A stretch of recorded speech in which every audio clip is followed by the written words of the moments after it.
할렐루야, 감사합니다. 오늘은 목요 성경 공부 사도행전 5장을 우리가 공부하도록 하겠습니다. 자, 사도행전 5장에는 보면은 큰 두 사건이 우리 속에 등장합니다. 사도행전 5장에는 보면은 큰 두 사건이 등장하는데, 하나는 아나니아와 삽비라 사건이고, 또 하나는 5장에는 두 가지 큰 사건이 등장하는데, 하나는 아나니아와 그리고 삽비라입니다. 그리고 또 하나는 베드로를 비롯한 제자들입니다. 제자들의 사건 속에서는 성령 충만이 우리에게 어떻게 작용하는가를 보여주는 사건이고, 아나니아와 삽비라 사건을 통해서는 성령 모독죄를 설명합니다. 성령 모독죄. 이 부분들이 5장에서 크게 두 부분을 통해서 설명되어집니다. 그리고 또한 이런 가운데서 이 5장 사건을 통해서 특히 아나니아와 삽비라 사건과 이 베드로와 제자들의 이 두 사건은, 이 사건이 그 당시에 이제 교회는 예루살렘 교회가 하나였거든요. 예루살렘 교회에 아주 중요한 역할을 감당하게 되는 그런 두 사건이 되는 겁니다. 하나는 아나니아와 삽비라를 통해서 사람들로 하여금 하나님의 교회를 회방하는 자가 아니라 항상 하나님의 교회 속에서 자신들의 신앙을 바로 세워야 된다는 영적 순결함에 대해서 그들이 아주 두려움을 가지게 되는 것이고, 또 하나는 베드로와 제자들의 성령 충만한 사건을 통해서 핍박과 고난이 십자가로 이겨나간다는 것을 깨닫게 되고 알게 되는 두 사건들이 5장을 통해서 펼쳐집니다. 또한 참고할 것은, 우리가 보면은 아나니아가 우리가 이제 성경에 보면은 아나니아가 세 번 등장하죠, 그죠? 세 번. 첫 번째 이제 아나니아 그러면 여러분들이 이제 오늘 본문에 나타나는 이 아나니아가 이제 등장하게 되는데, 아나니아가 본문 속에서 등장하는 이 아나니아는 성령 회방죄로서 성령 모독죄, 성령 회방죄죠. 이 사건으로서 죽음에 이르는 아나니아가 있고, 또 한 사람의 아나니아는 여러분들이 잘 아시는 사도 바울 사건 아시죠, 그죠? 그가 다소에서 눈에 꺼풀이 뒤집어 쓰고 그가 눈이 완전히 다친 모습이 될 때에 예수님께서 한 사람을 불러 바울에게, 그냥 그 당시에 이제 사울이라고 이제 칭함을 받았죠. 사울에게 안수하여서 그 눈을 회복시키게 하죠. 그때에 등장하는 사람이 누굽니까? 바로 이 아나니아입니다. 아나니아. 이 아나니아는 사울과 관계된 사건입니다. 그 다음에 또 한 아나니아가 사도행전에 또 등장하죠. 그는 누굽니까? 대제사장입니다. 대제사장. 그래서 이 아나니아가 세 명의 아나니아가 이렇게 등장하는데, 세 명의 아나니아 가운데서 사울을 눈을 뜨게 했던 이 아나니아는 바로 예수님의 제자였습니다. 예수님의 제자. 오늘 본문 속에서는 첫 번째 나타나는 아나니아, 성령 모독죄, 성령 회방으로 인하여서 죽음에 이르는 그러한 내용들을 다루는데, 결국은 심판을 받게 되는 것이죠. 심판을 당하게 되는 이 아나니아의 사건을 우리가 보고, 그다음에 또 하나는 베드로 사건. 이 성령 충만한 속에서 베드로, 그러면 여러분들이 이제 그 베드로 전서도 보면은 베드로가 이런 이야기를 하고 있거든요. 스티그마에 관해서 이야기를 하고 있습니다. 흔적, 상처. 스티그마는 뭔가 하면은 새겨서 지워지지 않는 것, 이걸 스티그마라고 말해요. 헬라어로. 그냥 그림 그린 것이 아니고, 그래서 이제 베드로가 보면은 베드로전서에 스티그마라는 단어를 딱 들고 들어오거든요. 이 스티그마라는 이 단어가 등장하게 되었던 첫 번째 출발점이 오늘 이 사건입니다. 베드로가 성령 충만함으로 그가 복음을 전하다가 옥에 갇히게 됩니다. 그렇지만 옥에 갇혔던 그 상태 속에서 상상할 수 없는 사건이 벌어지게 됩니다. 간수는 밖에서 지키고 있는데 옥문은 열리지 않았는데 베드로를 비롯한 제자들이 그 옥에서 사라져 버렸습니다. 그런데 놀랄 사실은 그 베드로가 어디에 있었습니까? 성전에 있는 거예요, 성전에.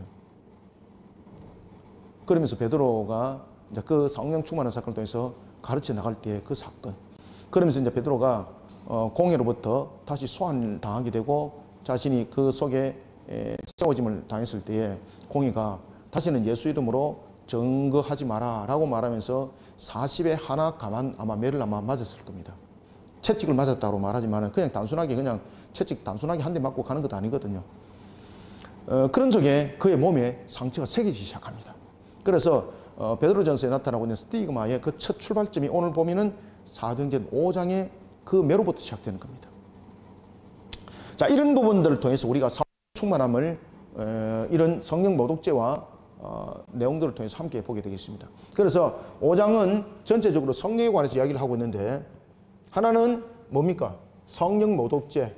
또 하나는 그렇지. 성령 충만함의 이 사건을 통해서 예루살렘 교회가 어떤 일이 있었는지를 우리에게 가르쳐 주고 있습니다.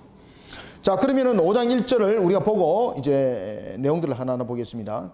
아나니아라 하는 1절입니다. 아나니아라는 사람이 그의 아내 삽비라와 더불어 소유를 팔아 그 값에서 얼마를 감추매 그 아내도 알더라. 얼마만 가져다가 사도들의 발 앞에 두니. 아멘.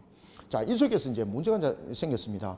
우리가 지난주에도 이제 봤습니다만은 그 예루살렘의 교회가 이제 세워지면서 사람들이 이 신앙 속에서 이제 하나의 일치를 이루고 연합을 이루고 이런 속에 또한 신앙에 많은 사람들에게 모범이 되고 또한 신앙을 통해서 다른 사람들로부터 존경을 받고 이런 인물들이 등장하기 시작합니다. 그 가운데서 대표적인 한 인물이 있었는데 그가 바로 바나바였습니다. 바나바는 속사도 교부입니다. 그냥 참고로 하시기 바랍니다. 속사도 교부입니다. 속사도 교부는 몇 명이 있는가 하면 6명이 있습니다. 6명. 6명의 속사도 교부 가운데 한 명입니다. 속사도 교부는 사도들로부터 직접 가르침을 받은 자를 속사도 교부라고 말합니다. 사도는 누구로부터 가르침을 받습니까? 그렇죠. 예수님으로부터 직접 가르침 받은 자를 사도라고 말하고 있고 사도들로부터 가르침 받은 자를 그렇지 속사도 교부라고 말합니다. 교부는 영어로 처칠 파들이라고 이렇게 하면 됩니다. 교회의 아버지. 그래서 어떤 분이 장난친다고 교회 오빠가 아니고 교회 아빠예요. 교회 아빠. 교부. 아시겠습니까? 교부. 그래서 이제 그 당시에는 감독이라 이렇게 불렀습니다. 감독.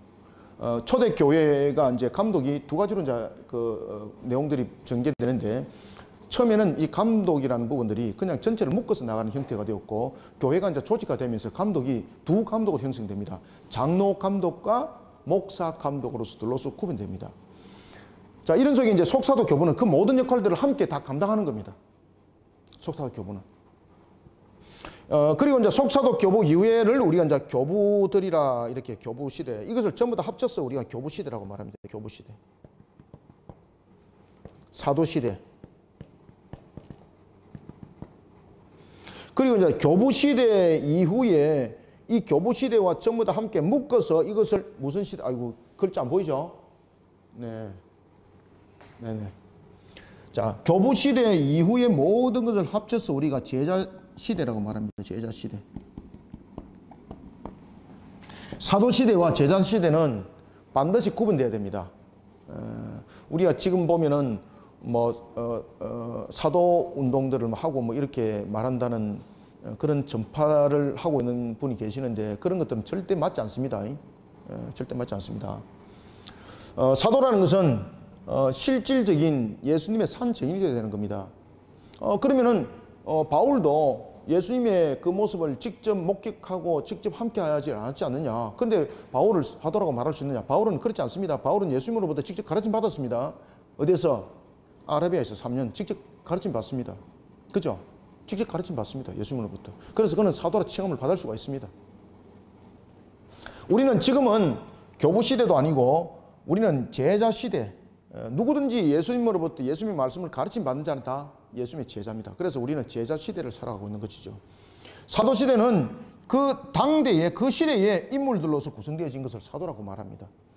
그런가 하면 이제 속사도는 사도들로부터 가르침 받았던 속사도 교부는 6명의 교부가 있었는데 그 가운데서 한 명이 로마의 클레멘스.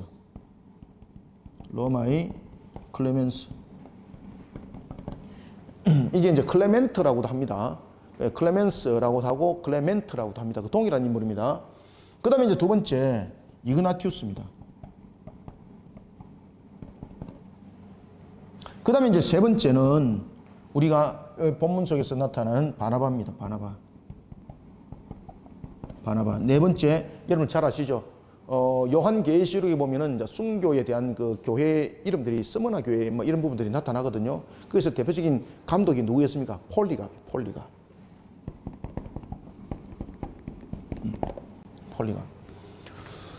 그 다음에 이제 또 하나는 이 속에서 우리에게 또 증거되어지고 있는 것은 뭔가 하면은 헬마스 뭐 이렇게 말하거든요. 헬마스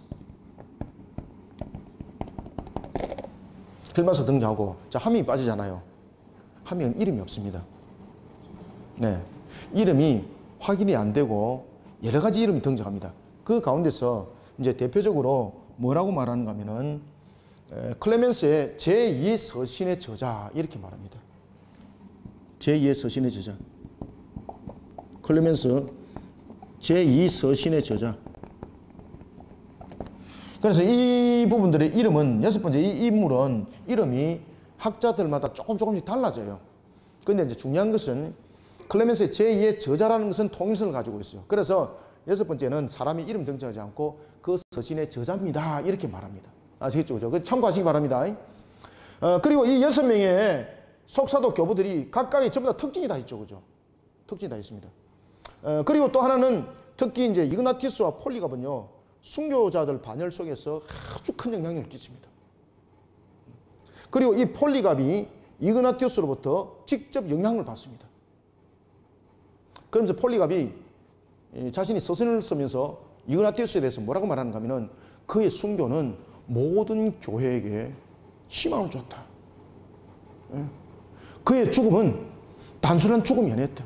우리에게 소망과 희망을 주는데 그것을 교회들은 알아야 된다. 이러면서 폴리갑이 서신을 쓰게 됩니다. 그리고 이그나티우스가 개인 서신을 또한 폴리갑에 보내기도 합니다.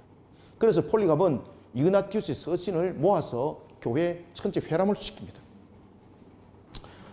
이런 시대가 있었습니다. 그래서 지금 사도 바울이 사역을 하던 그 시대는 이런 속사도 교부들이 함께 이렇게 엮여져 있던 그런 시대였습니다. 그때에 사도 바울이 서신을 기록할 때에 오늘 본문에 등장하고 있는 바나바, 특히 이제 4장에 바나바 등장했죠. 이 바나바는요, 모든 사람들로부터 존경받는 사람이었습니다. 특히 바나바는 그 당시에 바울이 사도로서 활동을 하기 전, 바나바는 사람들이 인정하였지만은 바울은 알지 못하잖아요. 바울을 예수님의 사도의 반열에 올려놓는데 1등 공신이 누군가 하면은 바나바였습니다. 바나바는 여러분들이 잘 아시는 것처럼 바울이 자신의 고향에 있던 다소로 나중에 다시 돌아가잖아요. 그 다소에 있던 바울을 데리고 온 사람이 누굽니까? 안디옥에 그를 다시 데려온 사람이 바나바였습니다. 바나바. 그러면서 안디옥이 사도행전에서 복음을 전파하는 출발점이 되는 거죠. 그런 역사 속에서 굉장히 중요한 인물이 바로 바나바인데, 이 바나바는요, 물질도 부유함이 있었습니다. 그런데 이 바나바는 자신의 모든 생업과 모든 것을 주님 앞에 바치면서 주님의 사역을 감당합니다. 아주 인격적이었고요, 아주 품는 사람이었습니다. 특히 바나바는 자신의 조카 마가, 잘 아시죠? 마가를 올바른 길로 인도했던 또한 대표적인 인물입니다. 2차 전도 여행 때에 바울이 마가를 같이 데려가자 그러니까 얼마나 열받아갖고 펄펄 뛰었습니까? 그런 자신의 조카를 품습니다, 끝까지. 그리고 마가가 주님으로부터 크게 쓰임받는 그런 역할을 하는 그 반열 속에 세우는 사람이 바로 바나바였습니다. 자, 이런 바나바는 교회에 자신의 전 재산을 갖다가 헌납을 하게 됩니다. 이런 모습을 아나니아와 삽비라가 본 거예요. 그러면서 모든 교인들로부터 존경을 받는 것을 본 거예요. 아, 사람들로부터 존경받지, 인정받지. 자신이 볼 때, 야, 저 사람의 모습만 닮으면 좋겠다. 나도 저 사람과 같이 되면 좋겠다. 이런 생각 속에서 아나니아와 삽비라가 교인이 되었는데 이들이 자신들의 재산을 교회에다가 바치게 됩니다. 그런데 그 당시에는, 초대교회 그 당시에는 이런 어떤 물질에 대한 헌금이라든지 이런 부분들이 강제 조항이 없었습니다. 뭐 지금도 마찬가지입니다만은 자율적이었습니다. 그런데 오늘 이 본문 속에 보면은 아나니아와 삽비라가 이 사건을 통해서 죽음을 맞이하게 됩니다. 그것은 바로 뭔가 하면요, 주님을 회방하고 주님을 속이는 역할을 하게 됐던 것입니다. 아나니아와 삽비라가 이 재산을 교회 속에서 헌납할 때는 자신들도 바나바처럼 존경받고 싶고 바나바처럼 명성을 얻고 싶었던 겁니다. 그러면서 자신들의 재산을 교회에다 헌납을 했는데 그 당시에는 헌납을 했지만 여전히 자신들이 그곳 속에서 경작을 하고 자신의 소유로 가지고 있었거든요. 그러다 보니까 이들이 이 땅을 팔은 겁니다. 그런데 파는 것에 대해서 자신의 것으로 판결을 하고 그것을 일부분을 자신들이 호주머니에 넣고 그것을 이 재산을 팔았습니다 라면서 헌금을 하게 되는데 거기서 이제 하나님을 속인 성령 회방죄가 그 속에서 성립이 되는 겁니다. 이 부분들을 통해서 아나니아와 삽비라의 죽음을 통해서 교회가요, 교인들이 굉장히 그러한 하나의 영적 질서 문제 이 속에서 하나의 뭐라 그럴까 시범 케이스라 그럴까 이런 속에 굉장히 긴장하게 되는 두려워하는 그런 하나의 질서 구조들이 갖춰지는 것이 바로 아나니아와 삽비라 사건이었습니다. 자 봅시다. 그래서 그 값에서 얼마를 감추매라는 것은 특히 4장 37절에서 그 값과 다릅니다. 4장 37절에서 그 값은 크레마라고 제가 지난주에 말씀드렸죠. 그죠? 크레마.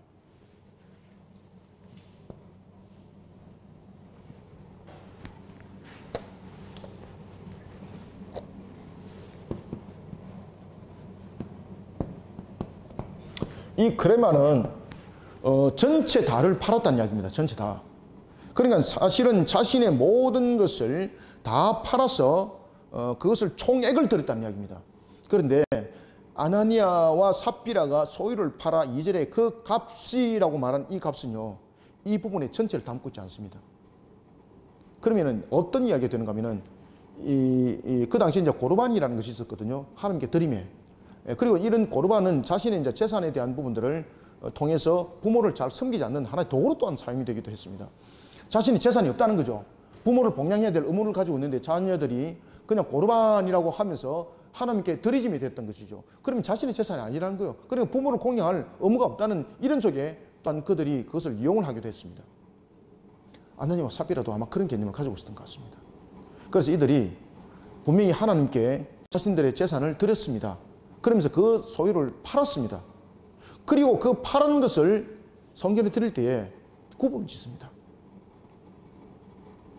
그래서 오늘 본문이 그 이야기를 하는 겁니다. 그 값에서 얼마를 감췄다는 거예요. 감췄다. 분명히 처음에는 자신들의 소유였으면 하나님께 드림이 됐거든요. 그러면 모든 것은 하나님의 소유함이 되는 거죠. 하나님의 소유함이 됐으면 팔았으면 그 소유함이 하나님의 것이기 때문에 모두 다 드려야 되는 것이 맞는 거지 않습니까? 원래 처음부터 그들이 안 드렸으면 되는 겁니다. 그런데 그들은 모든 것을 드렸습니다. 받침이 되었고 자신의 소유로부터 이미 떠난 겁니다. 그러면 자신은 거기에 대해서 관리하는 입장이지 자신의 소유가 되지 못하는 겁니다. 그러면 파는 것에 대해서 일부를 감추는 것은 어디에 해당되는 겁니까? 도덕질에 해당되는 겁니다. 그죠? 계명을 어기게 되는 거죠. 그래서 이 부분들이 교회 속에서 그 당시에는 이제 초대교회가 처음 예루살렘의 교회가 이제 세워진 이 단계 속에서 이것이 하나의 영적 질서를 잡는 부분에서 하나의 시범 케이스가 딱 되는 겁니다. 그래서 감춤에 그 안에도 알더라. 그러면 서로 묵인하고 동의하에서 이루어졌던 사건이라는 것이죠. 근데 여기서 알아야 될 것은 자신들이 하나님께 드릴 때는 자신들이 명성을 얻고 그런 명예를 바나바처럼 얻기 위해서 그렇게 했습니다. 명성과 명예 얻었습니다. 그러면서 그 소유는 팔아서 일부분 자신들이 가져갔습니다.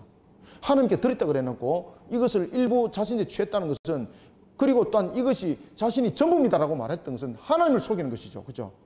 하나님을 속인 것이든 이것이 이제 성령 최초의 성령 교회 속에서 최초의 성령 모독죄가 되는 겁니다. 사도 발 앞에 두니 얼마만 가져다가 사도들의 발 앞에 두니 베드로가 이르되 아나니아야 어찌하여 사탄이 네 마음에 가득하여 네가 성령을 속이고 땅값 얼마를 감췄느냐.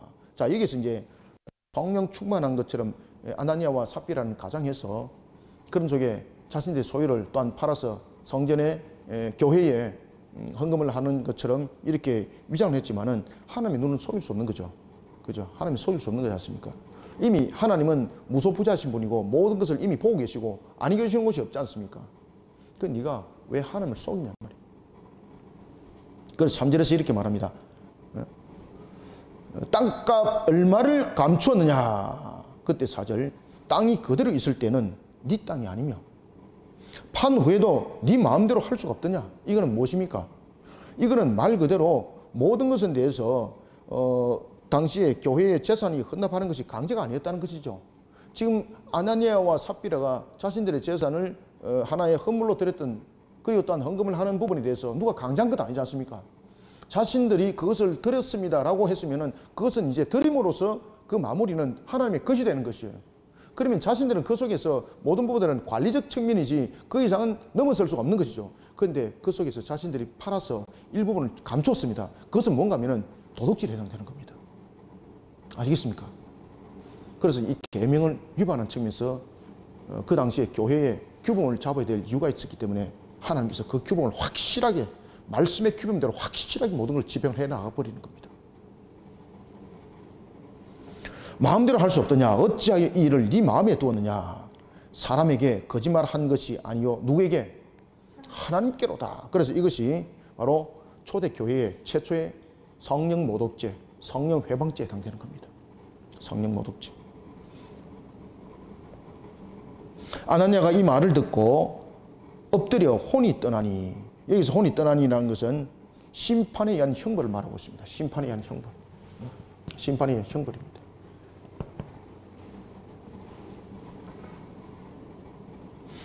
혼이 떠나니 이 일을 듣는 사람이 다 크게 두려워하더라. 그래서 모든 사람들이 다 두려워하더라라는 것을 통해서 하나의 규범을 세우는 겁니다. 여러분들 모세오경 기억나시죠? 모세오경에 보면은 하나님께서 안식일에 법을 줬지 않습니까? 그때 안식일에 법을 줬을 때에 한 사람이 안식일을 위반하게 되는 거죠. 그때 모세가 이 일들을 어떻게 처리할지에 대해서 하나님께 묻지 않습니까? 그때 하나님께서 어떻게 합니까? 규범을 딱 세우죠. 그걸 돌로 치게 하죠. 그러면서 온 이스라엘 회중들이 안식일을 범하게 되면은 어떻게 되는지를 보게 되는 두려움 속에 그들이 사로잡히게 되고, 그리고 안식일에 대해서 반드시 지켜야 될 자신들의 모습을 보게 되는 것이죠. 그래서 이 초대교회 때 이 성령 회방죄는 굉장히 중요한 역할을 했고, 교회의 규범과 그 원칙을 세우는 하나의 모판이 되었습니다. 아나니아가 5절 아나니아가 이 말을 듣고 엎드려져 혼이 떠나니 이 일을 듣는 사람이 다 크게 어떻게 하더라? 두려워하더라. 젊은 사람들이 일어나 시신을 메고 나가 장사하니라. 자, 여러분들 여기서 보면은 분명히 초대교회 속에서는 당시에 재산은 강제적으로 바치도록 요구하지 않았습니다. 바나바처럼 자신의 재산을 바쳐서 교회로부터 받는 그런 명예, 명성, 그런 것들을 그는 원했습니다.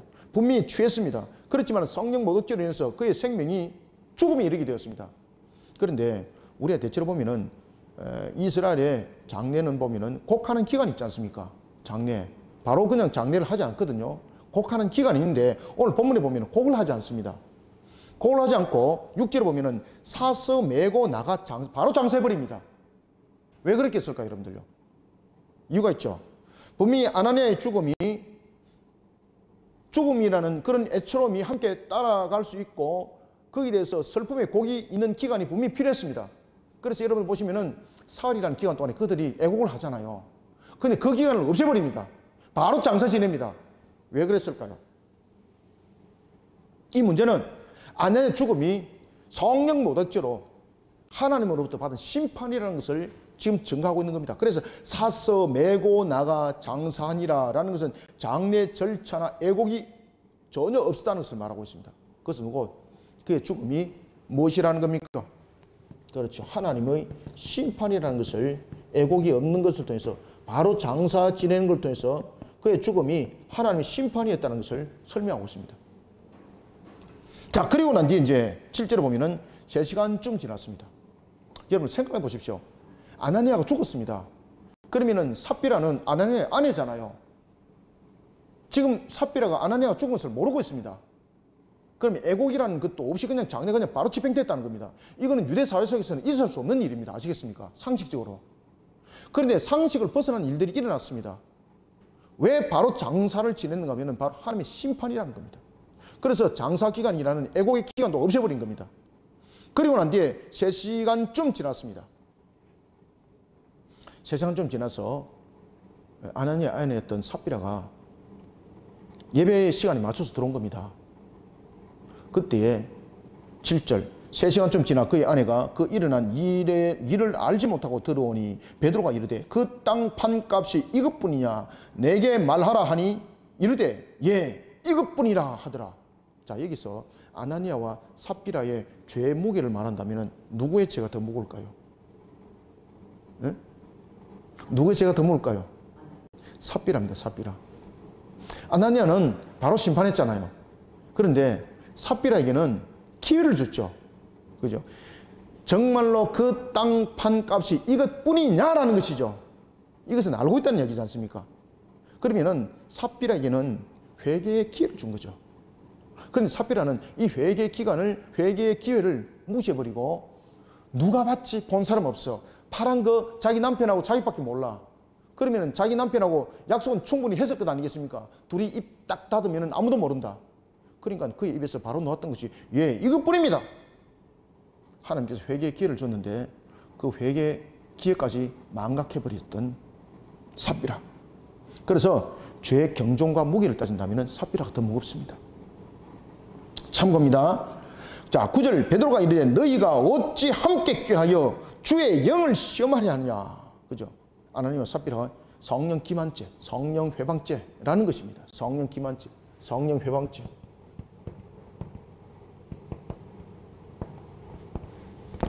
이 성령 회방죄로 심판을 당하게 됩니다.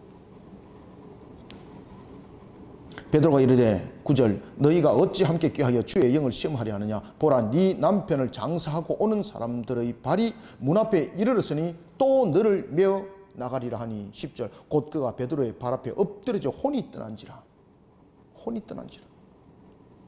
자, 혼이 떠난지라 라는 부분을 통해서는 우리에게 영혼과 육체에 관한 부분들을 이야기를 하고 있죠. 그죠? 자, 여러분들 우리가 몸이 보면은 우리의 몸이 영혼과 육체만 있는 것이 아니라 이 육체와 영혼이 우리가 함께 이루어지고 있는데 우리가 죽음에 이르게 될 때에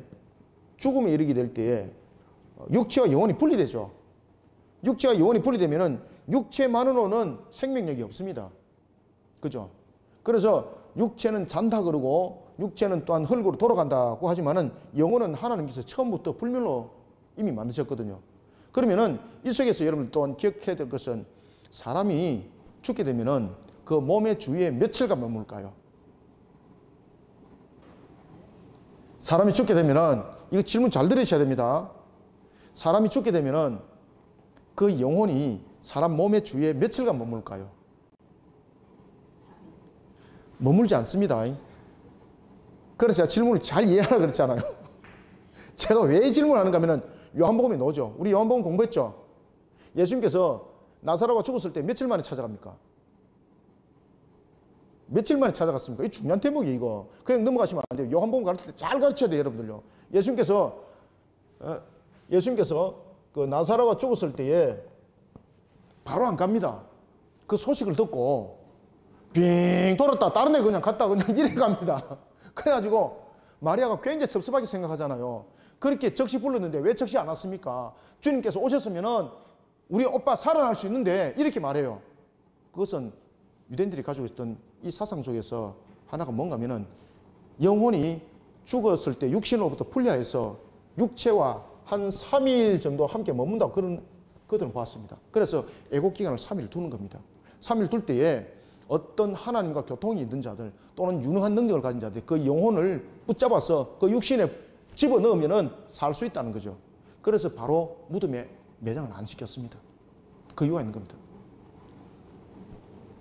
이런 속에 예수님이 나흘 쪽에 갔던 겁니다. 나흘이라는 것은 뭔가 하면은 그들이 일반적 개념 속에서 영혼이 이미 그 육신으로부터 완전히 이제 분리된 상태에서 영혼이 임하는 곳으로 완전히 간 상태를 그들은 말하고 있거든요. 그런데 예수님께서 이것을 가르치는 거예요.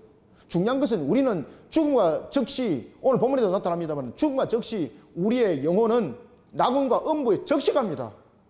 시차 없이 즉시 일어납니다. 즉시. 내가 사흘 뒤에 올게. 내가 한 이틀 이거 아닙니다, 여러분들. 그래서 우리가 사람이 죽었을 때에 우리가 슬퍼서 애곡하는 기간이 그 3일이라고 말한다면 유대인들은 영혼이 머무는 기간으로 봤다는 겁니다. 그래서 그 영혼을 잡아서 살릴 수 있는 기간으로 그들은 받은 겁니다. 아시겠습니까? 이런 부분들을 통해서 예수님께서 나흘에 갔던 이유는 바로 이런 이유입니다.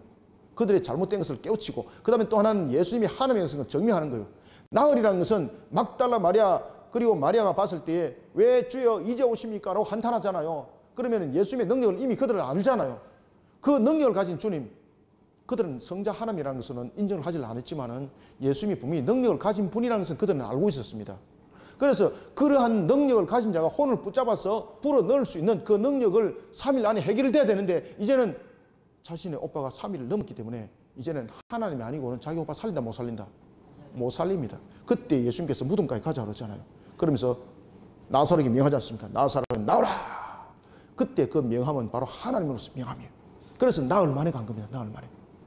만약에 3일 만에 가서 예수님께서 나사로를 살렸다 그러면은 예수님에 관해서 하나님으로 받아들이지 않습니다. 어떤 사람으로 받아들입니까?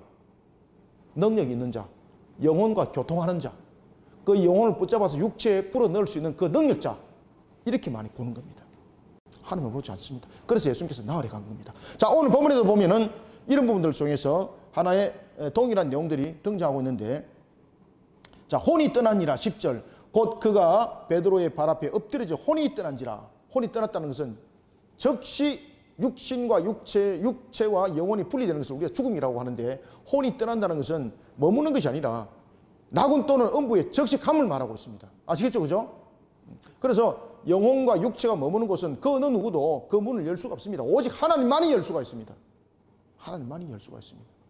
그래서 어떤 분들이 내가 천국에 갔다 왔다, 내가 지옥에 갔다 왔다 라는 것은 자신이 실제로 갔다 온 것이 아니라 개념 속에서 하나의 상상적인 측면으로서 자신이 영적으로 깨닫고 알게 하고 이런 것이지, 실질적으로 우리의 영혼들이 여러분 낙원에 갔다 음부에 갔다 못합니다. 여러분들.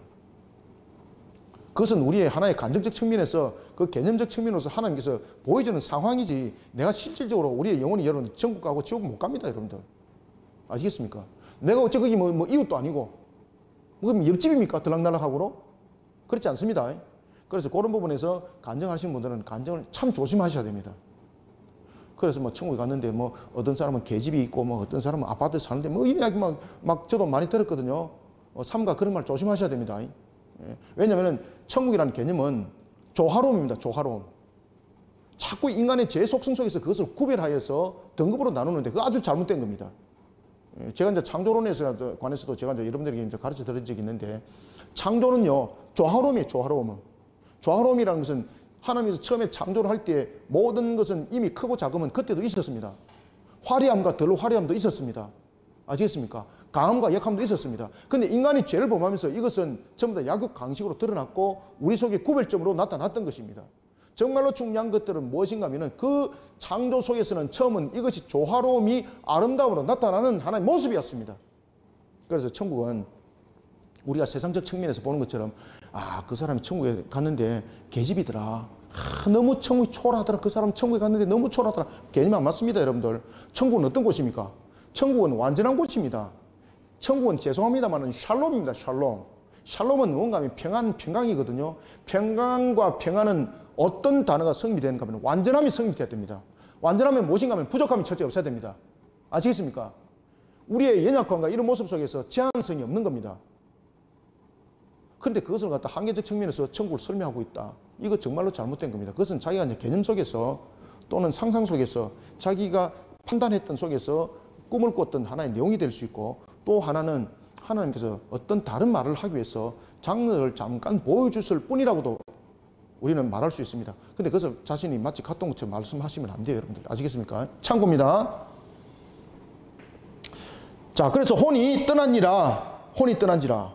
혼은 즉시 죽음과 즉시 낙원과 음부에 임합니다. 그런데 이 낙원과 음부는 우리가 들락날락하는 그런 장소가 아닙니다. 누가 보면서 정확하게 그 이야기를 하잖아요. 누가 보면서 여러분들 잘 아시는 것처럼 거지 나사로와 부자 사건 기억나죠? 부자가 지옥불에 있으니까 이글이글거리는 그 속에서 정말로 이런 지옥이 있는 줄 몰랐다고 말할 때 나를 보내주시면 우리 가족들이 전하겠습니다 라고 말하니까 아무도 여기서 못 나간다 그러잖아요.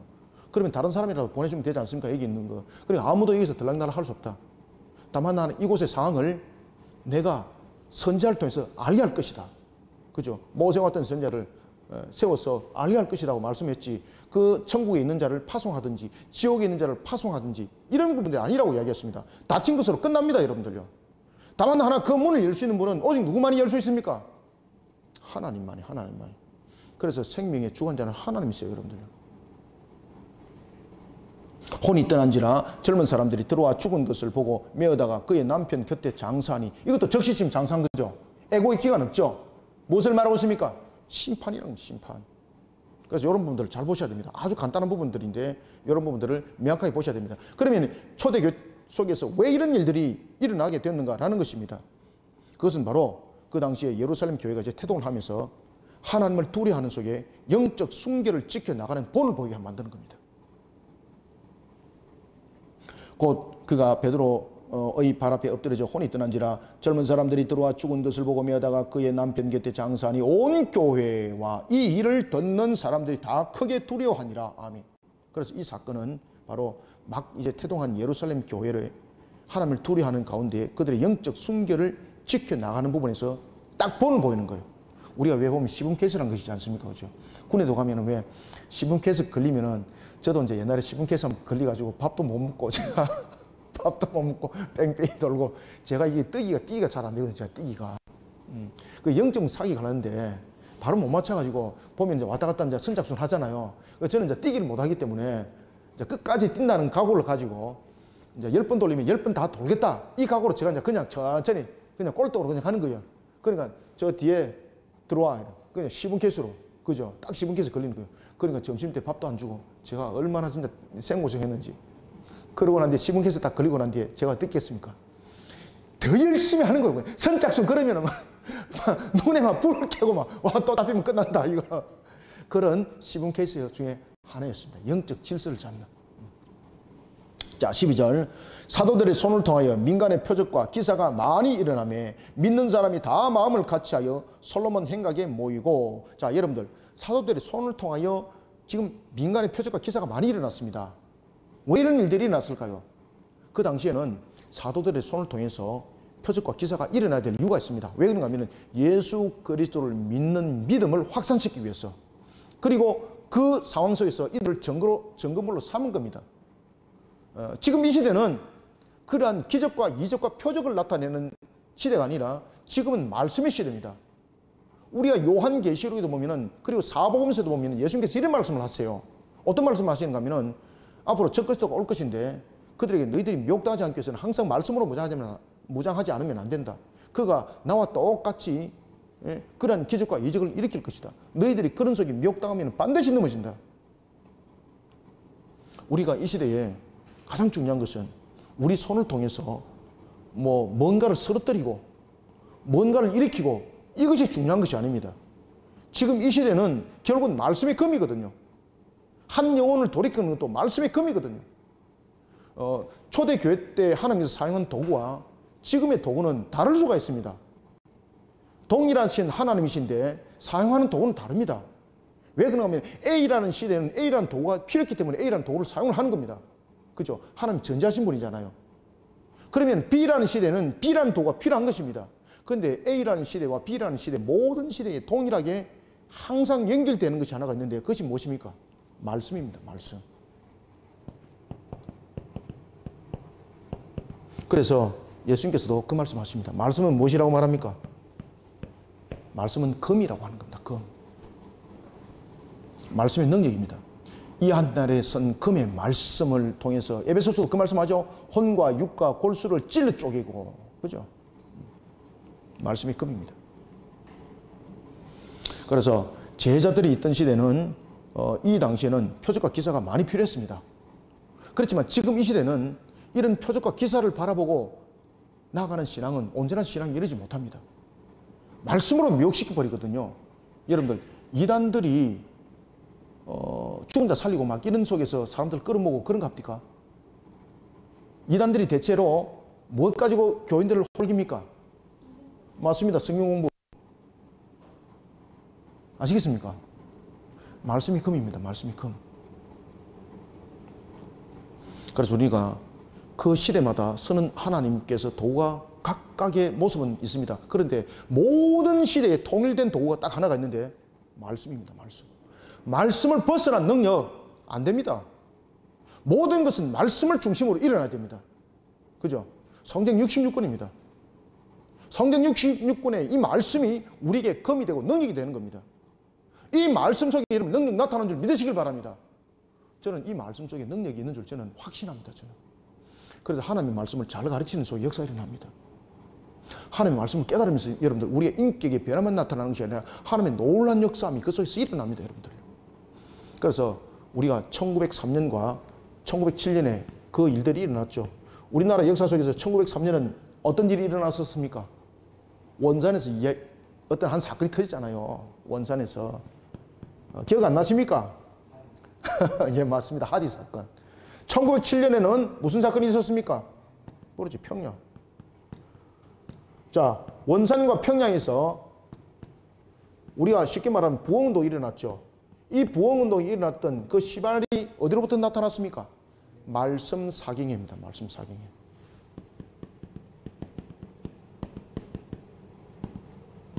이 말씀 사경회 속에서 말씀을 풀어주면서 회개운동이 일어났습니다. 그런 속에 온 교회가 뒤집니다. 말씀입니다. 말씀의 검. 그래서 어떤 분들은 이 사도행전을 공부를 하면서 어떤 뭐 기발한 부분들 마치 성령의 능력을 받아서 오늘도 내가 저를 일으키고 말이라, 내가 저를 치료하고 말리라, 뭐 이런 목표를 세우시는 분들 있지 않습니까? 그런 분들은 말씀 속으로 돌아오시길 바랍니다. 하나님께서 필요하시면요, 그를 통해서 치료하는 역사도 일으키시고 또한 그를 통해서 안전벨도 일으키는 역사를 일으킵니다. 그것이 우리의 목적이 되면 안 됩니다. 심지어 그것을 목적으로 삼아가지고 신문에 광고 내가지고 업을 하는 사람도 있죠. 그죠? 내 목사님 중에서 그런 분 봤습니다. 그런 분들 속히 면직당해야 됩니다. 그렇게 하시면 안 돼요, 여러분들요. 지금 제가 이제 이 방송하는 건데 듣고 이제 공격할지도 모르겠는데 제가 분명히 이야기합니다. 그런 분들은 면직당해야 됩니다, 여러분들요. 아시겠습니까? 그런 것을 통해서 업을 하고 내가 손만 얹으면 암 낫는다. 그러면 종합병원 왜 차리는데? 의사 말라고 키웁니까? 그렇지 않습니까? 자기가 손만 얹으면 다 낫는다 그러는데 우리나라 병원 무슨 필요 있어요? 암센터, 종합병원 전부 다 문 닫아야지.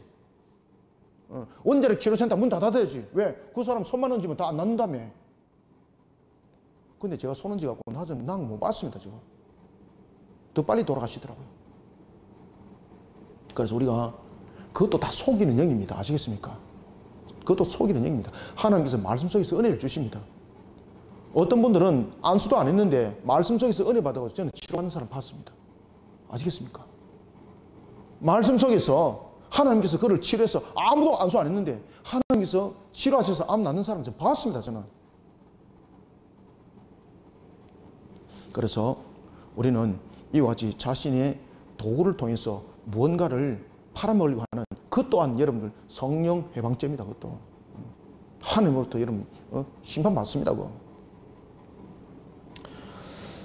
봅시다. 그래서 13절에 보면은 그 나머지는 감히 그들과 상종하는 사람이 없으나 백성이 칭송하더라. 당시 예루살렘 교인들은요, 믿지 않는 자들도 칭찬받을 정도로 존경받을 정도로 그들의 품행이 무미했습니다. 제가 이제 어릴 때도 보면은 목사님 그러면은요, 진짜로 법 없이 살 수 있는 분들. 그런데 요새는 목사님 그러면은 좀 여러 가지 부분들로 해석되죠, 그죠? 여러 가지 부분들로 해석됩니다. 지금도 여전히 존경받는 인물입니다. 여전히 존경받는 인물입니다. 제가 어릴 때 이제 앙케이트 조사, 가장 존경받을 수 있는 인물 첫 번째가 누구였겠습니까? 목사입니다, 목사. 이순신이 아니고. 그냥 앙케이트는 이순신인데, 그냥 앙케이트 조사 전체적인 것에서 가장 존경받을 수 있는 인물, 이러면요, 믿을 수 있는 사람, 목사였습니다. 제가 어릴 때. 아직 리서치 조사했어요. 목사였습니다. 근데 지금은 믿을 수 없는 사람의 랭킹 안에 들어가 있죠. 네. 그래서 여러분들 보시면은 우리가 항상 믿음 속에서 우리의 품행들이 바로 세워지면은 초대해 보세요. 믿지 않는 자들도 그들을 존경하더라. 아시겠습니까? 믿지 않는 자들도 사도들을 존경하더라. 믿지 않는 자들도 성도들을 존경하더라. 제가 어릴 때에 우리 고을에 믿는 가정이 딱 하나가 있었거든요. 고을이라고 제가 시골에서 살은 건 아닙니다. 우리 동네에 그 가정에 사람들이 이렇게 말했습니다. 틀림없는 사람들이야. 그 사람들 예수 믿잖아. 딱 그렇게 말했습니다. 틀림없어. 그 사람들 예수 믿잖아. 딱 이렇게 했다니까요. 그 맞는. 초대교회 때 그랬습니다. 지금의 교회를 그런 모습들로 변해야 됩니다. 아시겠습니까? 우리가 왜 이런 짝이 되겠습니까? 하나님 말씀대로 우리를 바로 녹여야 합니다. 이것이 우리가 성령 회복 운동입니다.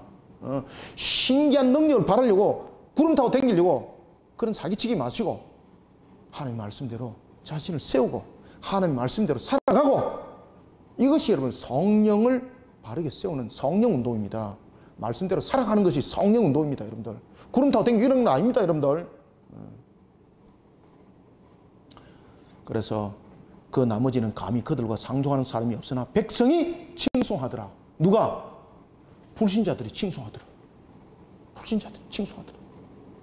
14절 믿고 주께로 나오는 자가 더 많으니 남녀의 큰 무리더라. 이게 여러분 성령 충만한 사건들이 일어나는 거죠. 그를 통해서 믿음을 가지게 만들고 어떤 사람이 A를 봤는데 나는 저 사람만 보면은 저 사람을 따라가고 싶어요. 정말로 내가 저 사람만 보면은 내가 예수를 믿고 싶어요 라고 말하는데 또 어떤 사람은 B를 바라면서 내가 저 사람 보면은 내가 믿는 예수도 안 믿는다.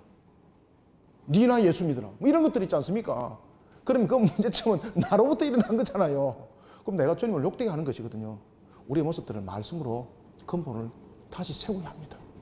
그래서 우리가 성령 충만한 사람, 성령 회복 운동 이런 것은요. 말씀 속에 살아가는 것으로서 시작돼야 됩니다. 그래서 말씀의 회복 운동, 말씀으로 살아가기 운동 이런 것이 돼야 되는데 뭔가 모르게 자꾸만 신기한 것을 갖다 하려고 말이지 이렇게 하는데 그렇지 않습니다. 이들이 정말로 칭송받고 존경받았던 것이 무엇입니까? 말씀의 신앙이었습니다. 말씀의 신앙. 15절 심지어 병든 사람을 메고 거리에 나가 침대와 요 위에 누이고 베드로가 지날 때 혹 그의 그림자라도 누구에게 덮일까 바라고 16절 예루살렘 부근의 수많은 사람들도 모여 병든 사람과 더러운 귀신에게 괴로움 받은 사람을 데리고 와서 다 나음을 얻으니라. 아멘. 왜 나음을 얻었을까요? 그때는 이런 과정을 통해서 교회와 그리고 또한 회당의 구분점을 분명히 나타내야 되는 것이었거든요. 유대교와 그 다음에 기독교의 분명한 구별점을 나타내야만이 됐거든요. 그러니까 이때는 그런 도구가 반드시 필요했습니다. 동일하신 하나님이 지금도 이런 기적의 역사를 일으킵니다. 그런데 동일하신 하나님이 시대마다 도구를 달리 사용합니다. 그런데 변하지 않는 도구가 있는데 그 도구가 무엇이라고요? 말씀의 도구입니다. 말씀의 도구. 항상 말씀을 떠나면 안 됩니다. 그래서 바른 말씀 해석이 굉장히 중요합니다. 우리나라가 복음화가 들어왔을 때에 우리나라가 내비게이터 선교에서 자립자치자진 기억나죠? 그죠? 자립자치자전 이 내비게이터 선교가 성공했던 유일한 나라입니다. 그 내비게이터 선교가 제일 먼저 인도에 상륙했는데 실패했습니다. 백전백패. 그리고 이 도구를 들고 중국에 갔습니다. 만전만패. 그런데 이 도구가 우리나라에서 백전백승을 했습니다. 무엇이 먼저 들어오는 거 아십니까? 말씀이 먼저 딱 들어옵니다. 우리나라에. 그러면서 한글 보급이 성경을 통해서 이루어집니다. 한글이 누구를 통해서 여러분들 깨어집니까? 우리는 국사에 대해서 공부를 할 때, 역사에 대해서 공부를 할 때 여인들을 통해서 한글이 보급되어지고 종들을 통해서 한글이 보급되어졌다고 말하면서 중간에 생략을 딱 시켜버리죠. 무엇입니까? 성경을 생략시켰습니다. 그 당시에 성경에 대한 보부상들이 그것이 업이었습니다. 이 사람들은 성경을 골마다 짊어지고 다니면서 팔았습니다. 그 당시에는 성경을 전부 다 돈 주고 샀습니다. 그리고 이 사람은 그것을 팔아서 업을 했습니다. 그러다 보니까 성경을 팔다 보니까 이것을 모르는 사람들이 이것이 뭐예요? 그러면 앉아서 한글을 가르쳤습니다. 그 사람들이. 그리고 성경을 풀어줬습니다. 이런 보부상들이 있었기 때문에 한글 보급이 아주 효과적으로 일어났고 그러면서 한글 보급이 일어나면서 우리나라 한글이 보존된 겁니다. 말씀의 운동들이 이렇게 일어난 겁니다. 그래서 우리나라는 이렇게 특별합니다. 그러면서 우리나라의 자립자치자전이 최초로 일어났던 나라입니다. 그러면서 우리나라의 최초의 여러분 잘 아시는 평양 소래교회가 세워지지 않습니까? 그렇죠? 총신 신전에 가면 모형을 이렇게 만들어 놓은 거 저도 늘 거기서 이제 기도하고 그랬었는데 이런 부분들의 내용들 심지어 이 모든 부분들은 그런 속에서 나타났던 것입니다. 그래서 심지어 병든 사람을 메고 길에 나가면서 누가 베드로 그림자만 스쳐 지나가도 나오면 역사가 일어날 때는 그때는 그것이 필요했던 때입니다.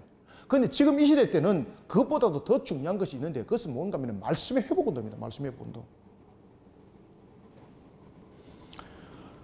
16절 예루살렘 부근의 수많은 사람들도 모여 병든 사람과 더러운 귀신에게 괴로움받은 사람을 데리고 와서 다 나음을 얻으니라. 대제사장과 그와 함께 있는 사람 즉 사두개인의 당파가 다 마음에 시기가 가득하여 일어나서, 자, 당시에 여러분들 보시면은 사두개인과 당파들 그리고 바리새인들 그리고 대제사장들, 당시에는 이 대제사장의 측근들에서 보면은 주로 정치적 활동을 하는 헤롯 당과 그리고 또한 이 사두개파들이 굉장히 축을 이루었습니다. 특히 사두개파들은 보면은 정치적 부분에서 굉장히 그들은 현세 천국을 그들은 주장했기 때문에 정치적과 물질적 부분이 굉장히 유착을 이룰 수밖에 없었습니다. 그리고 이들은 공회, 당시에 사내들인 공회 속에서도 숫자로서는 그들이 바리새인보다 분명히 숫자는 작은데 실효적인 부분에서는 그 효력을 사두개인들이 쥐고 있었습니다. 흔들었습니다. 사두개인들이. 이런 사두개인들이 당파, 특히 사두개인들의 당파는요, 헤롯 당과도 그들은 함께 했습니다. 왜? 그들은 현세 천국이거든요. 높은 권세를 쥐고 있으면 그것을 천국이라고 그들은 봤습니다. 어쨌든 간에 물질이 많은 것을 그들은 천국을 누리는 것으로 봤습니다. 그들은 부활을 믿질 않았습니다. 그러면서 그들은 만약에 부활을 말한다면 후손이 태어나는 것을 부활이라고 그들은 말했습니다. 그리고 그들은 천사론을 믿질 않았습니다. 그러니까 바리새파와 늘 싸웠죠. 그런데 이런 바리새파와 싸웠던 사두개파 그리고 헤롯 당이 예수님을 죽이는 것에 통일됩니다. 하나로. 그리고 예수님을 믿는 자들을 발본색원하는데 이들이 하나가 됩니다. 이게 전부 다 마귀 앞잡이는 거죠. 18절 사도들을 잡아다가 옥에 가두었더니 주의 사자가 밤에 옥문을 열고 끌어내어 이르되, 자, 여기서 여러분 보시면은 분명히 사도들이 붙잡혔습니다. 옥에 갇혔습니다. 그런데 사도들이 누구에 의해서 붙잡힙니까? 공회원들에 의해서 붙잡히지 않습니까? 그 당시에 사내들인 공회는 그들이 하나의 정치적 부분들 또한 도덕적 부분들 그리고 여러 가지 부분들에 있어서 기초적 측면에서 그 사회의 중심틀을 구성하는 하나의 핵심적인 기관이 사내들인 공회였습니다. 그런데 사내들인 공회에서 사도들이 붙잡혔습니다. 사도들이 옥에 갇혔습니다. 이것은 공회의 뜻입니다. 그런데 사도들이 옥에서 갇혔는데 이 옥에서 나옵니다. 이것은 하나님의 뜻입니다. 그런데 여러분 잘 보십시오. 공회는 어떤 곳입니까? 공회는 그 당시에 사회를 이끌어가는 중심의 축이 됐지만은 이 공회는 바로 하나님을 모시는 곳입니다. 그러면 하나님의 뜻에 수반된 일을 해야 되는 거잖아요. 그들이 사도들을 옥에 가둔 것은 하나님의 뜻이라고 그들은 여기고 가두었습니다. 그런데 하나님은 그들을 옥에서 푸는 것이었습니다. 그러면 이 공회의 역할들은 무엇인가? 오히려 하나님을 회방하는 역할을 했다는 겁니다. 주의 사자가 밤에 옥문을 열고 끌어내었습니다. 그런데 놀라운 것은 이 옥문을 열고 끌어내었는데 옥문은 잠겨있는 상태였습니다. 옥문 밖에 여전히 간수들이 함께 있었습니다. 그런데 이들이 옥문을 열고 나가는 거 아무도 못 봤습니다. 자, 20절 가서 성전에 서서 이 생명의 말씀을 다 백성에게 말하라 하며, 그러면은 왜 옥문을 열었는가? 그리고 또한 옥문을 열어서 하나님께서 사도들에게 어떤 역할을 하도록 했는가? 세 가지 역할을 하도록 했던 거죠. 그래서 이제 과거에 이 내용들을 가지고 어떤 사람들이 내가 선지자다 이러면서 막 교회 돌아다니면서 막 교회 말씀을 선포하면서 사도행전 5장 20절의 말씀처럼 내가 그 사명을 감당한다라고 뭐 떠들었던 사람들이 참 많습니다. 세 가지를 말씀합니다. 첫 번째, 가서 성전에 서라. 가서 성전에 서라. 두 번째, 이 생명의 말씀을 가져라. 뭡니까? 지금 이 속에서 사도들에게 하나님께서 주신 사명이 그들을 병낫게 하고 그들을 일으켜 세운 것이 아닙니다. 결국 무슨 사역을 하고 있는 겁니까? 말씀의 사역을 시키는 겁니다. 말씀의 사역. 그리고 두 번째는 말씀을 들으라는 것이고, 그 다음에는 세 번째, 이것을 전부 다 백성에게 말하라는 것입니다. 성전에 서라. 그리고 말씀을 들으라. 그리고 세 번째, 이 말씀으로 말하라. 어떤 것으로? 이 생명의 말씀입니다. 이 생명의 말씀. 이 생명의 말씀. 우리가 이 시대에 우리가 세상 앞에 설 때도 하나님의 말씀으로 써야 됩니다. 우리의 기적의 역사가 아닙니다. 우리의 병났음의 역사는 그 병났음이 일어난다 그래도 우리는 이 땅에 영원하지 않습니다. 우리의 생명은 이 땅에서 영원하지 않습니다. 우리의 생명은 주님이 오시는 그날 우리에게 영생복락이 완전히 열리는 것은 바로 백보자 심판대 이후에 새하늘과 새 땅입니다. 정말로 우리에게 필요한 도구는 누군가를 병나쓰는 것도 중요하지만은 하나님께서 잘 생각해 보십시오. 사도 바울이 두 가지 큰 질병을 가지고 있었습니다. 안질에 대한 문제, 그리고 그가 간질병을 가지고 있잖아요. 평생. 이 질병을 가지고 그가 하나님 앞에 기도합니다. 그때에 하나님께서 사도 바울에게 그래 바울아 네가 얼마나 고생 많이 하노? 그래 내가 네 병 치료해 줄게. 이렇게 말씀 안 합니다. 뭐라고 말씀하세요? 바울아 다시는 이 기도하지 마라. 안질에 대한 문제, 간질에 대한 문제 너의 생명과 관계없다. 내가 그대로 둘 것이다. 왜 그대로 뒀을까요? 그 둠으로 인해서 사도 바울로 하여금 하나님 앞에 다시 한 번 더 간절하게 기도하게 만들고 그 도구로 사용했던 거죠. 때로는 우리가 병났음이 될 수도 있고 병났음이 안 될 수도 있습니다. 병났음이 안 됐을 때는 또한 이 병났음이 안 되는 걸 통해서 하나님께서 사도 바울처럼 기도하게 만들고 다른 어떤 과정들을 펼쳐나갑니다. 그러나 우리가 새하늘과 새 땅에 가면 이 모든 것들이 이미 치료가 된 상태 속에서 완전한 상태 속에서 살아가는 겁니다. 그래서 무엇보다 중요한 것은 말씀을 들으라는 겁니다. 말씀을 들으라. 말씀을 들고 백성들에게 말하라. 그래서 이 세 가지를 분명히 하라. 그런 적에서 옥에서 빼냈다는 이야기예요. 21절 그들이 듣고 새벽에 성전에 들어가서 가르치더니 대제사장과 그와 함께 있던 사람들이 와서 공회와 이스라엘 족속의 원로들을 다 모으고 사람을 옥에 보내어 사도들을 잡아오라 하니 공회의 원로들이 다 모였습니다. 이 문제가 지금 심각하다는 이야기죠. 공회와 원로들이 움직였다는 것은 이 사안이 대단히 중대하다는 겁니다. 22절 부하들이 가서 옥에서 사도들을 보지 못하고 돌아와 23절 이르되 우리가 보니 옥은 든든하게 잠기고 지키는 사람들은 문에 서 있는데 문을 열고 본 적 그 사람들은 있다 없다? 한 사람도 없다. 충격받은 거죠. 24절 성전 맡은 자와 제사장들이 이 말을 듣고 의혹하여 이 일이 어찌 될까 하더니 사람이 와서 알리되 보소서 옥에 가뒀던 사람들이 성전에 서서 백성을 가르치리다 하니. 아멘. 사도들은 자신들의 신변에 안전을 우선하지 않았습니다. 지금 이제 옥에서 나왔으면 도망가야 되는 거잖아요. 상식적으로. 그들에게 이제 다시는 들키게 되면 죽을 수도 있는 거지 않습니까? 신변의 안전을 위해서 그들은 도망가야 되는 겁니다. 그런데 죽기를 각오하고 도망가지 않습니다. 이것이 바로 성령 충만한 사건입니다. 어떤 기술을 내세우는 것이 아니라 어떤 능력을 내세우는 것이 아니라 말씀의 종으로서 세움을 받는 겁니다.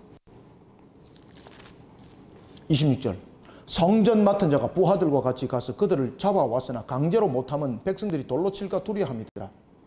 체포 과정이 강제가 동원되지 못했던 것은 그 당시에 강제력을 가지고 있지 못했습니다. 왜 그런가 하면 그들에게 분명한 동기적인 죄에 대한 부분들이 없었거든요.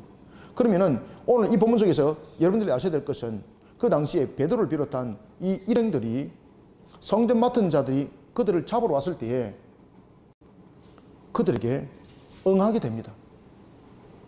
그들에게 순응하면서 그들과 동행했다는 겁니다. 그러면 그들과 동행한 이유는 무엇일까?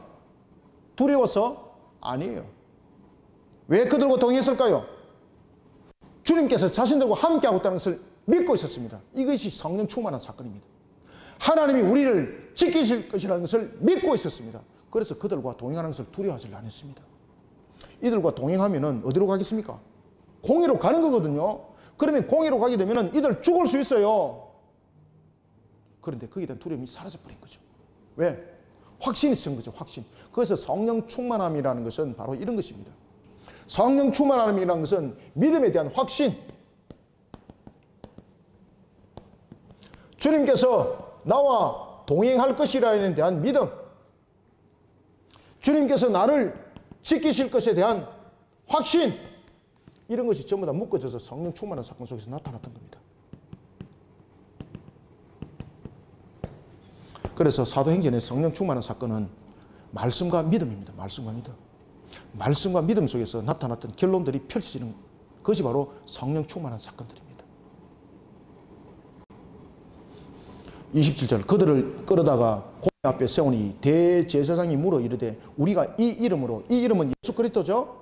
이 이름으로 사람을 가르치지 말라고 음금하였으되 너희가 너희 가르침을 예루살렘에 가득하게 하니 이 사람의 피를, 예수님의 죽음이죠, 이 사람의 피를 우리에게로 돌리고자 함이로다. 다시 말하면 예수님의 죽음의 책임을 사내들인 공에 지금 떠넘긴다는 거죠. 그런 효과를 나타내기 때문에 너희들이 지금 예수를 전파하고 가르치는 것이 결국은 우리 사내들인 공예와 적대한다는 것이죠. 자, 이런 상태 속에 놓여 있으면은 사내들인 입장에서는 이 제자들은 처형시키게 되는 거예요.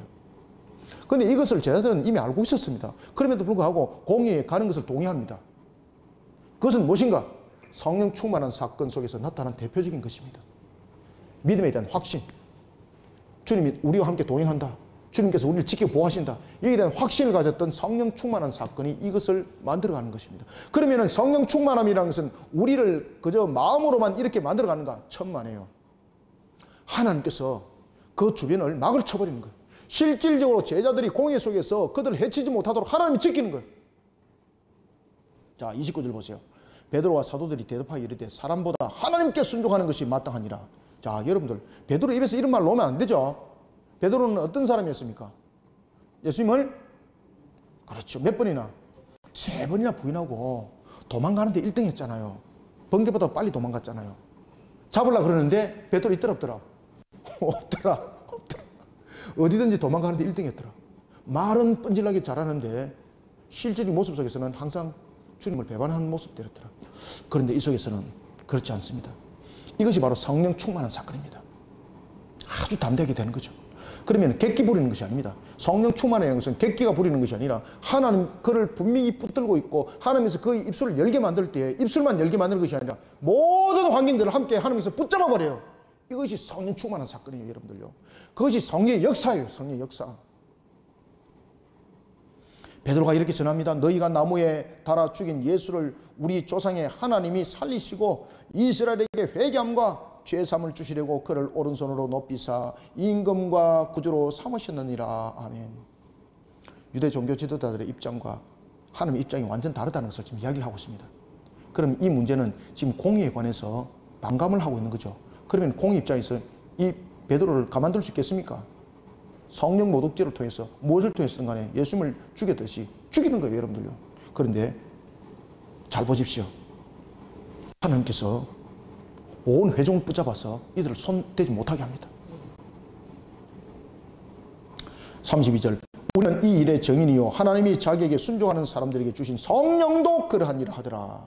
그들이 듣고 크게 노하여 사도들을 어떻게 없이 하고자 할세, 그죠? 죽이려고 했죠. 그런데 어떤 일들이 일어납니까? 이때에 놀랄 사건이 일어납니다. 이 속에서 누가 일어나는가 하면은 갈말리엘이 일어납니다. 갈말리엘이. 갈말리엘은 그 당시에 바리새파 중에서 굉장히 중요한 지도자입니다. 유대 사회 속에서는 많은 그 학파들이 있습니다. 지금도 이런 보시면요, 그 랍비들 가운데서도 보면 히피족 랍비도 있습니다. 우리가 상상을 초월하는 랍비들도 있습니다. 그런데 아주 그 중심적들은 보면은 아주 정통적 랍비의 그 가르침 속에 나중에 통일이 됩니다. 자, 당시에 유대 사회 속에서는 여러 가지 그 이 바리새파에 대한 학파도 있었고, 그리고 또한 사두개파 속에서도 학파가 있었고, 굉장히 다양했거든요. 똑똑한 사람들이 많다 보니까 학파가 많이 생기잖아요. 똑똑한 사람이 많으면 이런 당이 많이 생깁니다. 그 가운데서 유대 사회 속에서 누구도 부인할 수 없는 양대 산맥이 있었습니다.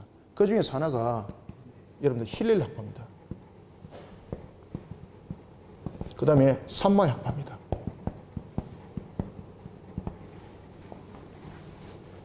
이 힐렐 학파는 누가 중심이 되는가 하면은 힐렐이라는 사람이 중심이 되고 산마이라는 사람이 중심이 되는데, 이 힐렐이 누군가 하면은 갈말리엘의 할아버지입니다. 갈말리엘의 할아버지.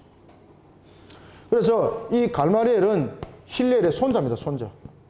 아주 영향력이 크겠죠. 그가 공회 속에서 딱 일어났습니다. 말할 사람 어디 있습니까? 다 전부 다 꼼짝 말하지. 그리고 또 중요한 사실은 이 갈말리엘이 누구의 스승입니까? 바울의 스승입니다. 바울의 스승. 그래서 바울이 갈말리엘에게 통해서 공부를 한 이유를 아시겠죠, 그죠? 왜 그런가 하면은 이 바울은 다소에서 유학을 오면서 그가 바리새인 중에 바리새인들이 되는 것과, 그리고 아버지가 이를 정치 속에서 아주 뛰어난 자가 되기를 원했었습니다. 그러면서 수사학도 공부를 하고, 그 다음에 철학도 능통할 정도로 아주 공부를 많이 했습니다. 그러면서 율법에 대한 능통, 그리고 또한 율법을 이끌어가는 유대 사회 속에서 지도자가 되려면은 최고의 인정받는 갈말리엘을 통과를 해야 되는 거예요. 그 중에서 사도 바울은 갈말리엘이 가르쳤던 사람 중에서 수제자였습니다. 수제자. 그런 갈말리엘이 일어섰어요, 여러분들요. 꼼짝 말하지 뭐, 그죠? 꼼짝 말하지. 그래서 갈말리엘 이야기 딱 할 때 두 사람의 인물을 딱 대종합니다. 그것은 바로 누군가 하면은 드다와 유다입니다. 드다와 유다. 갈말리엘이 두 사람의 인물을 이야기를 하는데 한 사람은 드다고 한 사람은 유다입니다. 드다는 우리가 이제 성경에서 보면은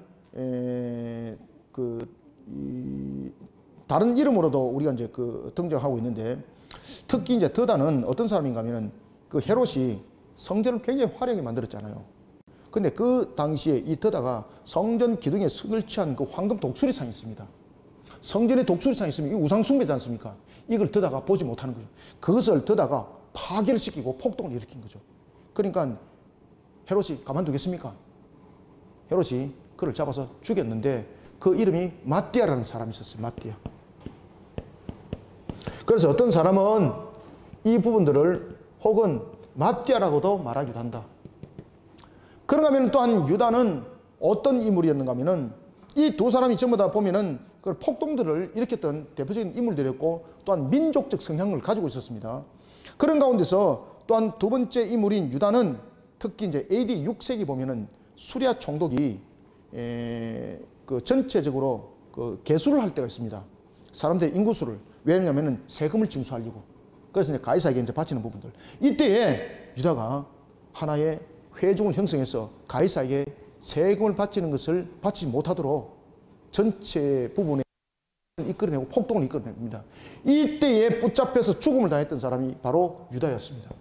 갈말리엘이 그 얘기를 하는 겁니다. 만약에 지금 제자들이 하는 일들이 과거에 드다와 유다가 했던 일이면은 이것은 하나님께서 이것을 수용하지 않은 일이었거든요. 자신들이 볼 때 하나의 민족적 성향 속에서 일어났던 하나의 그런 폭동적인 문제였거든요.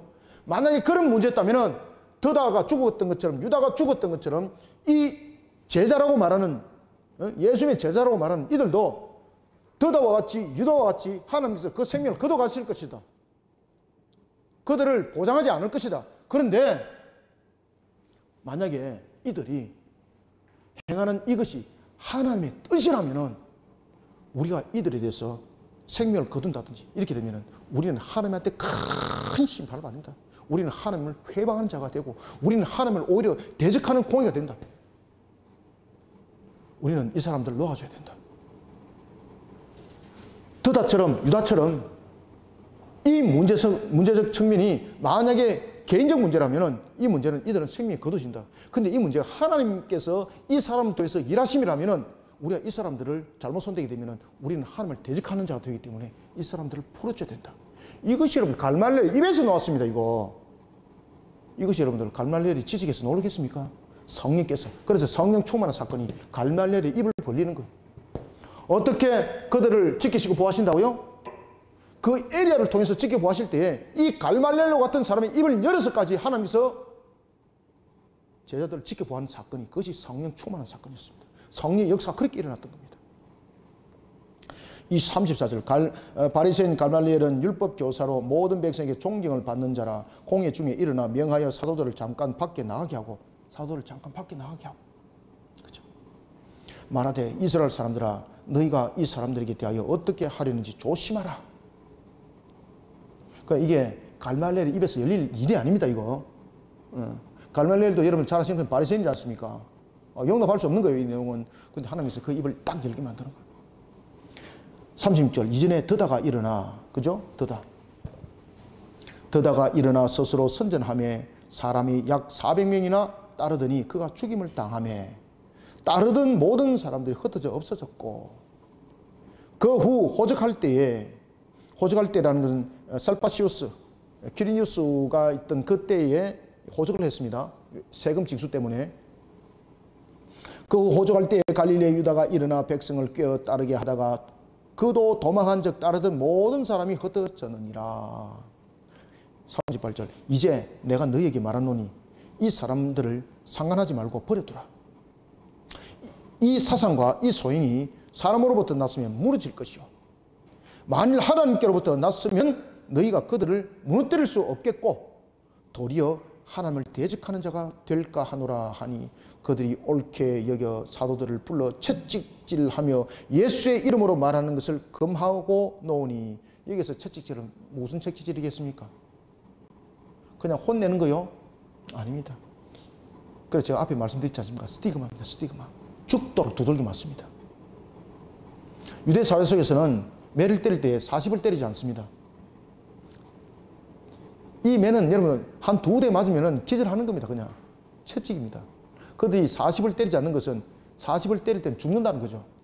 그래서 40에 하나를 감한 매를 때립니다. 39을 때리는 거죠. 아마 그 매를 맞았을 것이다. 그럴 확률이 높다. 그래서 사도 베드로가 베드로서에 보면은 자신이 스티그마에 대해서 이야기를 하는 거예요. 그때 그 스티그마 첫 출발이 바로 여기서 시작되는 겁니다.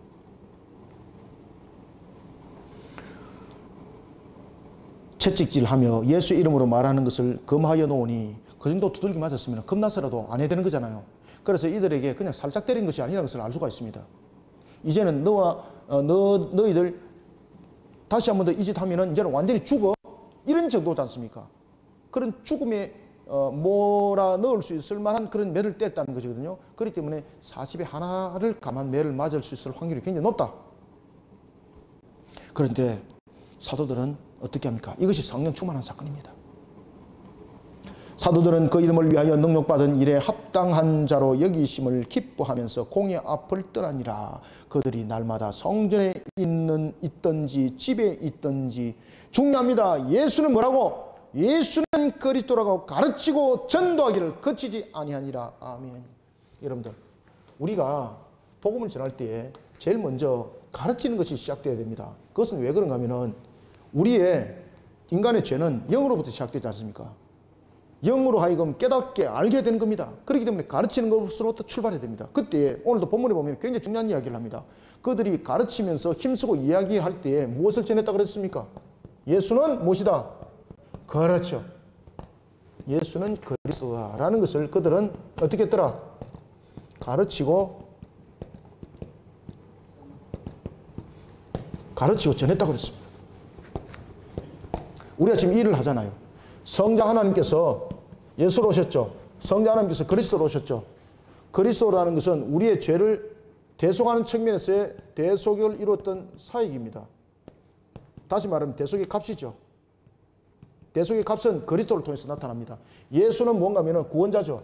성자 하나님께서 우리의 구원자로 온 것을 가르치고 전했다는 겁니다. 그런가 하면 성자 하나님께서 우리의 대속을 이루기 위해서 어떻게 십자가를 지셨고 그 십자가가 어떻게 효력을 나타나고 있는지를 가르치고 전했다는 겁니다. 그래서 예수는 그리스도라는 것을 가르치고 그리고 예수는 그리스도라는 것을 전했다는 것입니다. 자, 오늘 이와 같이 예수는 그리스도라고 가르치고 전도하는 그 자체를 그들은 거치지 않았다고 말하고 있습니다. 이것이 바로 성령 충만한 사건 속에서 나타났던 것입니다. 오늘도 우리가 주신 말씀을 우리가 삶과 마음판 속에 잘 새기면서 특히 5장 교회와 성령에 속한 자로서의 우리의 모습들은 어떻게 되는가. 오늘 우리가 본문에 나타나는 이 5장의 이 모습들만 우리가 닮아가도 한국교회 난리 납니다. 이거. 한국 사회 다 바꿔버립니다. 이거. 그죠? 오늘 우리가 본문에 나타나고 있는 것처럼 한 절만 우리가 똑바로 해도 15장 13절 이 말씀만 우리가 지켜나가도 대한민국 다 바꿔놓습니다. 이런 속에 우리가 성령 충만한 운동들이 일어나야 됩니다. 한국교회 가운데. 한국교회 가운데 성령 충만한 운동은 결국은 말씀의 회복 운동이거든요. 이런 성령 충만한 운동이 한국교회 속에 일어나야 됩니다. 여러분들요. 이런 속에 우리의 근본들을 바르게 세워나가는 저와 여러분들이 다 되시기를 소원합니다. 감사합니다. 기도하겠습니다. 하나님 감사합니다. 주께서 오늘도 우리에게 베푸시는 은혜 감사드립니다. 성령 충만함의 사건을 통하여 우리를 하여금 새롭게 주를 조명하게 하여 주시고 성령 충만한 사건을 통하여서 우리가 하나님의 나라를 위해서 어떻게 사역을 펼쳐나가야 될지를 깨닫게 하고 알게 하신 하나님, 오늘도 주어진 사명에 대해서 힘있게 일어서기를 원합니다. 주어진 사명에 대해서 주님의 십자가 높이 들기를 원합니다. 주는 그리스도요 살아계신 하나님의 아들이라. 오늘도 성자 하나님이 예수로 오시고 성자 하나님이 그리스도로서 이루신 그 모든 십자가의 성취를 우리는 가르치고 전하는 일에 오늘도 게을리지 않는 성령 충만한 하나님의 사명 사역자 성도가 되기를 소망합니다. 이런 속에 우리의 모습들이 참된 그리스도인의 걸음을 걷길 소망하오니 성령님 우리의 부족함을 아시고 연약함을 아시고 무지하심을 아시는 하나님께서 우리를 충만케 하사 주님의 그릇에 쓰임받기 합당하게 하여 주님의 영광 드러내게 하여 주옵소서. 예수님의 이름으로 기도드립나이다. 아멘.